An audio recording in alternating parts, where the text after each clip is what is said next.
পুলিশের এপিসি কারেন্টপুর থেকে গুলি করে নির্মমভাবে হত্যা করে যে লাশ ফেলে দেওয়া হয়েছে রায়হানের, সেও বেঁচে থাকলে আজকের এই উৎসবে শরীক হতো। হেলিকপ্টার থেকে গুলি করে শিশু সহ যে মানুষদের হত্যা করা হয়েছিল, নিহত লাশগুলো পুড়িয়ে আগুনে ছাই করা হয়েছিল, আজকের এই বিজয়ের বার্ষিকীতে সেই সব নির্মম নিষ্ঠুরতার স্বাক্ষর জুলাই যোদ্ধাদেরকে আমরা গভীর শ্রদ্ধার সাথে স্মরণ করছি। হাজার হাজার ছাত্র ছাত্রী, নারী পুরুষ, শিশু, হকার, দিনমজুর, মুটে মজুর, কলি, হকার যারা আহত হয়ে কাতরাচ্ছে, কেউ বিদেশে, কারো চোখ নাই, মাথার মগজ নাই, হাত নাই, পা নাই। আমরা যখন ডাকি আসতে চাই করে এক পা ঘোরাতে ঘোরাতে আমাদের মাঝে এসে বসে থাকে। শহীদদের পিতামাতার কান্নায় আমরা কোনো সান্ত্বনা দিতে পারি না। আজকের বিজয়ের দিনে আমরা সেই সব শোকাহত, আত্মত্যাগী, গর্বিত শহীদ এবং আহতদের এবং তার পরিবারদের আমরা গভীর শ্রদ্ধার সাথে স্মরণ করছি। মহান আল্লাহ তাআলা এই শহীদদেরকে সত্যি শাহাদাতের মর্যাদা দিয়ে জান্নাতুল ফেরদৌস নসিব করুন।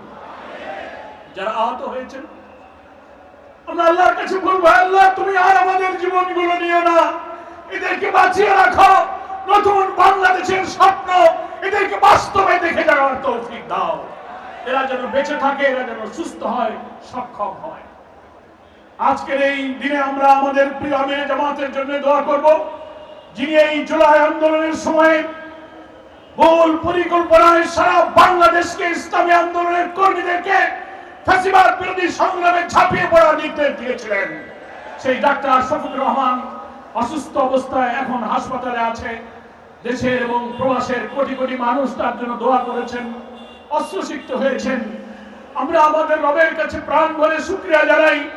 আমরা যতটা তাড়াতাড়ি তার সুস্থতার কামনা করেছিলাম, নির্ভুল চিকিৎসার আশা করেছিলাম, আল্লাহ তাআলা আমাদের আশার চেয়ে অতি দ্রুত তাকে সুস্থ করে দিচ্ছেন, আলহামদুলিল্লাহ।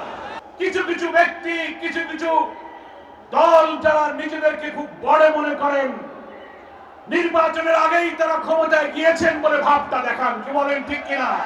তাদের ভূমিকার জন্য এই সংস্কার কাজে ঐক্যমত্যে পৌঁছা বড় কঠিন হয়ে যাচ্ছে। সনদ, জুলাই চার্টার এবং জুলাই ডিক্লারেশন ঘোষণা দেওয়া হবে আমরা দাবি করেছি। জুলাইয়ের মধ্যে সরকার পারে নাই।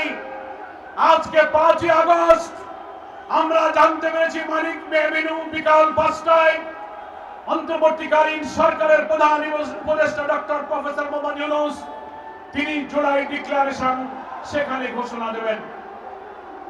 আমরা যেসব প্রস্তাব দিয়েছি, জুলাই ডিক্লারেশনের খসড়ার একটি রাজনৈতিক দল হিসেবে 10 ব্যক্তি মতের ঊর্ধ্বে দেশপ্রেমকে সামনে রেখে একটি সুন্দর রাষ্ট্রীয় কাঠামো নির্মাণ করে অবাধ নিরপেক্ষ নির্বাচনে একটি সুন্দর দেশ গড়ার জন্য যা যা প্রয়োজন আমরা পরামর্শ দিয়েছি। আমরা আশা করব আজকে বিকালে যে জুলাই ডিক্লারেশন পড়ে শোনানো হবে, কিছু কিছু রহস্য সংশয় তৈরি হচ্ছে, কোন চাপে, কোন দলের চাপে যেন সব দলকে উপেক্ষা করে কোন একটি দলের ইচ্ছাকে যেন প্রতিফলিত করা না হয়। প্রোভাইডেড সেই নির্বাচনের আগে সংস্কারের মৌলিক কাজ শেষ করতে হবে। শেষ না করে নির্বাচন আমরা মেনে নিতে পারি না। যারা এইসব নির্মমতা, নিষ্ঠুরতা করে খুন করেছে, রক্ত লাল করেছে সারা দেশকে, তাদেরকেও নির্বাচনের আগে বিচারের মুখোমুখি করতে হবে।